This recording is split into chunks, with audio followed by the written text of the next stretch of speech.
오늘도 비트코인 투자자들의 흥겨운 춤사위가 계속되고 있는 가운데 인사를 드려보고 있는 크립토 마토입니다. 자, 근데 문제는 비트코인 혼자가 알트코인들도 좀 데려가야지, 비트코인이 조만간에 책임감을 느끼고 알트코인들도 좀 도와주는 그런 상황이 나와줄 수 있기를 바라보면서 오늘 영상 시작해보도록 하겠습니다. 첫 번째로는 미국의 지난 4월 고용보고서가 발표가 됐습니다. 비농업 일자리 숫자, 전문가들의 예상치를 상회한 17만 7천 개가 증가했다라는 소식이 나왔습니다. 미국의 실업률 같은 경우는 4.2%로 전월과 동일한 수준. 미국 쪽의 뉴스 관심을 가지고 계시는 분들은 아시겠지만 최근에 대량 해고 소식들이 여기저기서 들려오고 있는 가운데, 자, 이런 수치가 나왔다? 이걸 곧이곧대로 믿을 수 있을지 약간 좀 의문이 드는 가운데, 추가적으로 발표된 데이터에 의하면은 여기 보시면은 빨간 선과 녹색 선이 보이는데요. 빨간 선이 이민자들, 미국으로 이민 온 사람들이 일자리를 구한 숫자를 나타내는 것이고, 녹색은 미국에서 태어난 미국인들이 일자리를 구하는 그런 수치를 나타내는 것인데, 2020년대 이후로 바이든 정권 때 이후로 외국인들이 엄청나게 많은 일자리를 가져갔었는데, 트럼프가 정권을 잡고 나서 이제 내국인들, 미국인들의 일자리 숫자가 증가하기 시작하면서 반대로 외국인들의 일자리 증가 숫자는 떨어지기 시작했다는 것을 지적하기도 했었습니다. 그래서 미국인들 입장에서 봤을 때는 그래도 트럼프가 미국인들을 챙기는 미국의 대통령이다라고 이야기를 하고 있는 것이죠. 트럼프는 관세 때문에 최근에 지지율이 좀 떨어졌는데 미국 증시를 한껏 끌어올리면서 미국 증시를 정식으로 관세가 발표된 그날 이전 수준으로 회귀를 시키는데 성공을 했다라고 합니다. 오늘도 일제히 상승하고 있는 미국 증시, 이와 같은 분위기가 지속되게 된다면 조만간에 전고점을 다시 한번 갱신하게 될 수도 있겠습니다. 다만 여기서 발목을 잡을 수도 있는 부분이 한 가지가 있는데, 오늘 미국 증시 같은 경우는 긍정적인 노동 보고서와 함께 상승을 했다라는 평가가 나오고 있는 가운데, 반면에 연준 같은 경우는 경기 둔화 신호가 없다, 노동 보고서 봐라, 그 말인즉슨 우리는 금리를 조만간에 내릴 필요가 없다. 연준의 크리스토퍼 월러 이사 최근 인터뷰에서 관세가 경제에 본격적인 영향을 미치기 전까지는 시간이 걸릴 것이다, 최소한 7월까지는 금리 변화가 없을 것이다라고 예측을 했었고, 이어서 연준의 비공식 대변인이라 불리는 닉 티미라우스 기자 같은 경우는 4월 고용 데이터가 안정세를 나타내면서 연준이 금리를 동결하는, 유지하는 기조를 유지하게 될 것이다라는 전망을 남긴 데 이어가지고 6월달 같은 경우도 기존 금리를 유지할 가능성이 크다라고 내다봤습니다. 자, 다음 주에 연준이 금리를 결정을 하게 될 텐데 아무래도 금리 관련된 변화가 없을 것 같죠. 자, 해당 발표가 나왔을 때 시장이 어떻게 반응을 하느냐가 중요할 것 같습니다. 지금 당장 금리가 내려가지 않는다 할지라도 중국과 미국과의 관세 관련된 협상이 이루어질 수 있다라면은 이것을 호재로 해가지고 시장이 펌핑을 보여줄 수 있을 것 같은데요. 자, 중국 같은 경우 흔들렸다. 원래는 먼저 관세를 철회하기 전까지는 절대로 미국과의 협상은 없다, 끝까지 싸우겠다라고 강경한 모습을 보였었는데, 최근에 일부 미국산 품목에 대한 관세를 먼저 철회하는가 하면은 이제는 중국 측에서 먼저 미국과 무역 협상 개시를 검토하고 있다라고 밝혔습니다. 확연한 태도의 변화라고 볼 수가 있겠는데요. 자, 그럼에도 불구하고 자존심을 강하게 내세우면서 중국에 대한 압박이나 협박은 용납할 수 없다라고 밝히기도 했었습니다. 자, 조만간에 샤바샤바가 진행이 될 것 같은데, 부디 좋은 소식이 나와가지고 금리가 동결되더라도 시장이 계속해서 상승할 수 있는 동력이 되어줄 수 있으면 좋겠습니다. 자, 그런가 하면 최근에 금 가격이 빠졌는데요. 그 배경에는 중국의 대규모 금 매도가 있었다라는 기사가 나와가지고 잠깐 살펴봤는데, 중국의 대규모 금 매도라고 해가지고 저는 처음에 정부가 금을 던졌다고? 정말? 이라고 생각을 했었는데, 정부가 던진 것이 아니라 중국의 투자자들이 던진 것이었었다라고 하네요. 이네들이 갑자기 금을 왜 대량 매도했을까라는 궁금증이 들기도 하는데요. 매체에서는 희망 회로를 돌리고 있습니다. 중국 투자자들이 기존 자산에서 디지털 자산으로 관심을 돌릴 가능성이 높다, 즉 비트코인을 매수하게 될 가능성이 높다라는 것인데, 부자들은 모르겠지만 중국 서민들 같은 경우는 비트코인에 대한 관심이 그닥 큰 것 같아 보이지는 않은데 말이죠. 앞으로 변할 수 있을 것인지. 미국 CIA의 부국장 같은 경우는 비트코인 같은 경우 미국이 중국과 경쟁해서 고지를 점해야 되는 분야 중에 하나다라고 하면서 비트코인을 두고 미국과 중국이 경쟁할 수 있다라고 밝혔습니다. 비트코인은 경쟁의 도구이면서 동시에 일종의 표적이기도 하다. 우리는 적이 특정 기술을 사용하지 못하도록 방해할 수 있고, 우리가 이 기술을 사용해가지고 적에 대한 정보를 수집할 수도 있는 것이 바로 비트코인이다 비트코인 암호화폐는 영원히 존재할 것이다 라고 밝혔습니다. 이야, CIA도 인정할 수밖에 없는 비트코인. 경쟁은 이미 시작되었다. 미국과 중국뿐만 아니라 앞으로 다른 나라들도 해당 경쟁에 참여하게 될 것 같습니다.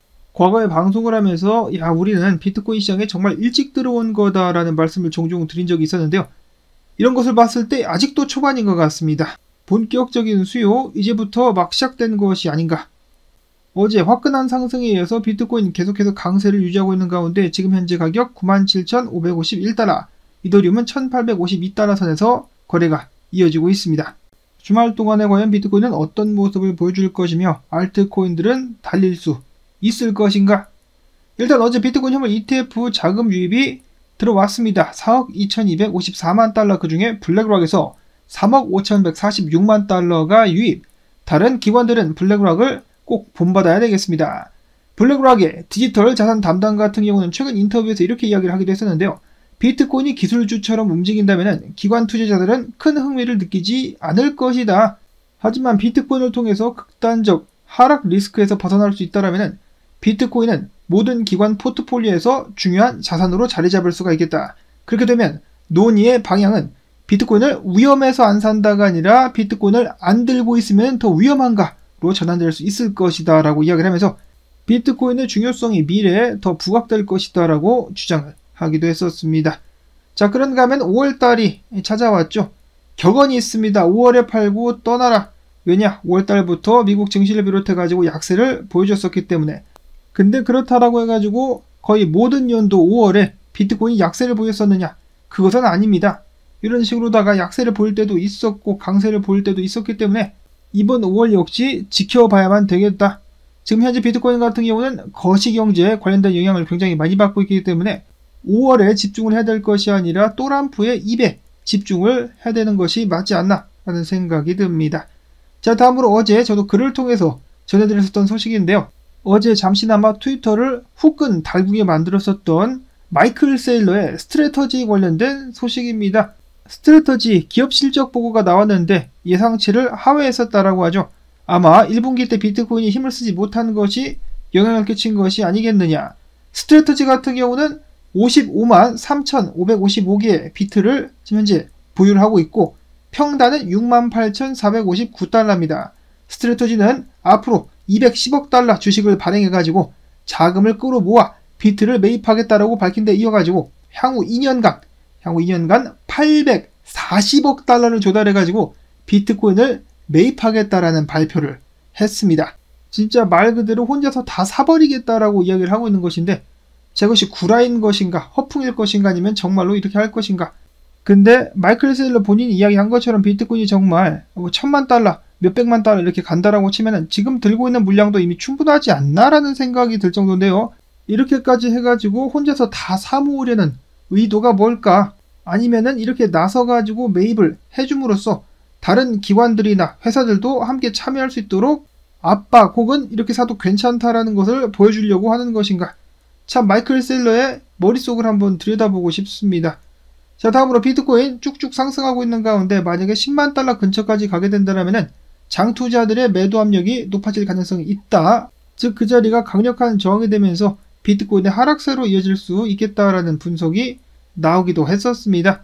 자, 장투자들은 과연 99,000달러에서 비트를 수익 실현을 할까 아니면 더 들고 갈까? 일단 99,000달러 가고 보자.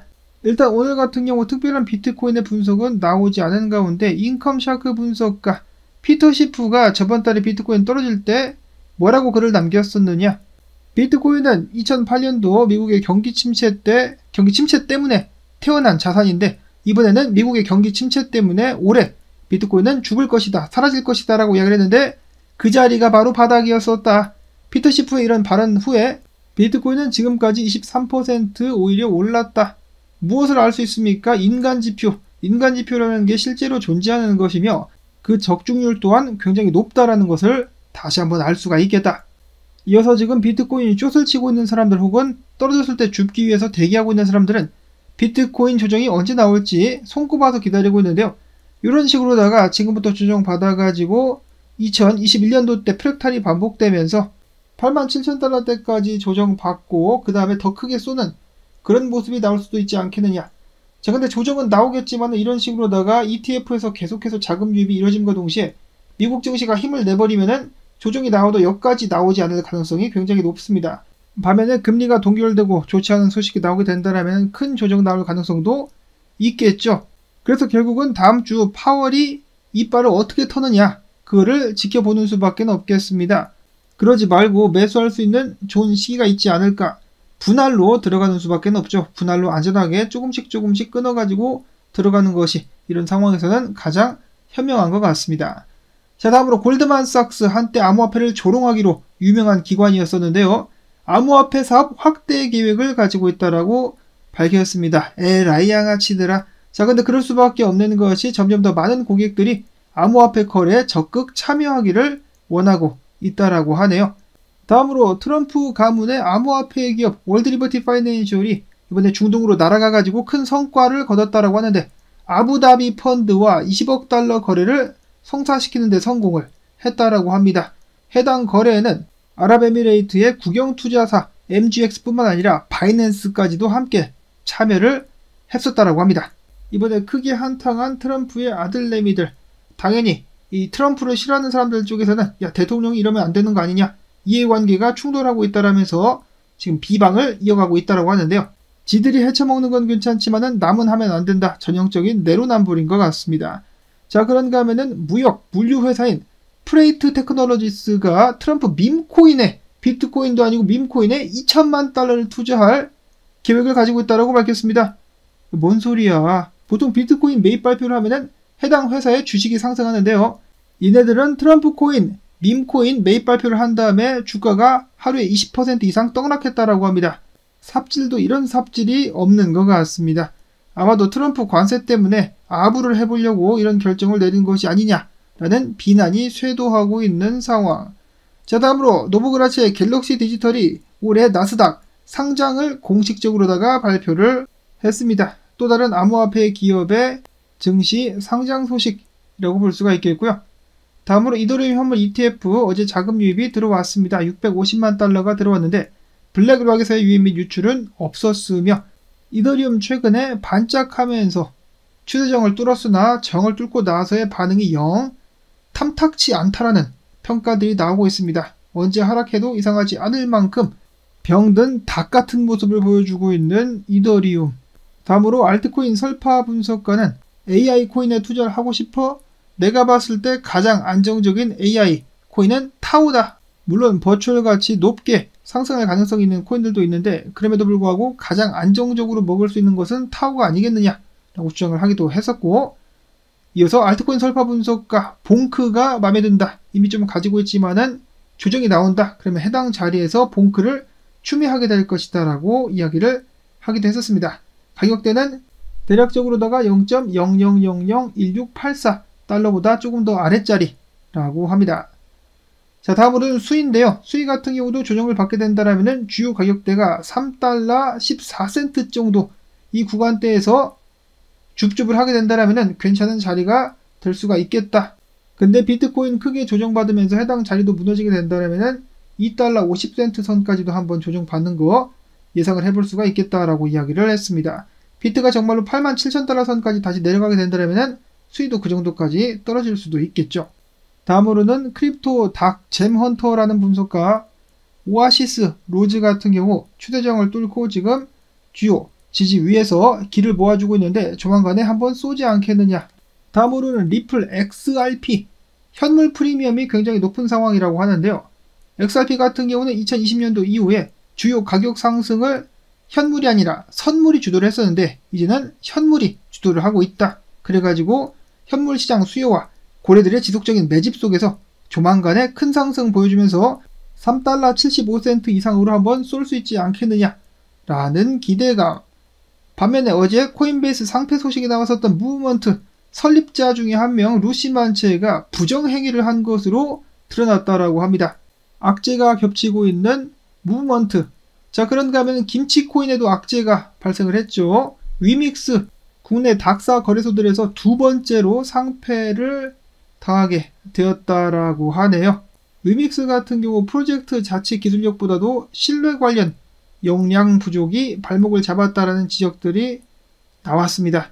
김씨코인 못 믿는다 라는 것이겠죠. 안타깝습니다. 무브먼트도 그렇고 위믹스 때문에 피해를 보신 분들이 많지 않기를 바라면서 영상이 길어졌기 때문에 바로 마무리를 짓도록 하겠습니다. 도움되셨다면 주말 광주뜻 강하게 부탁을 드리면서 저는 다음에 새로운 소식 가지고 또 인사를 드리도록 하겠습니다. 안녕히 계십시오.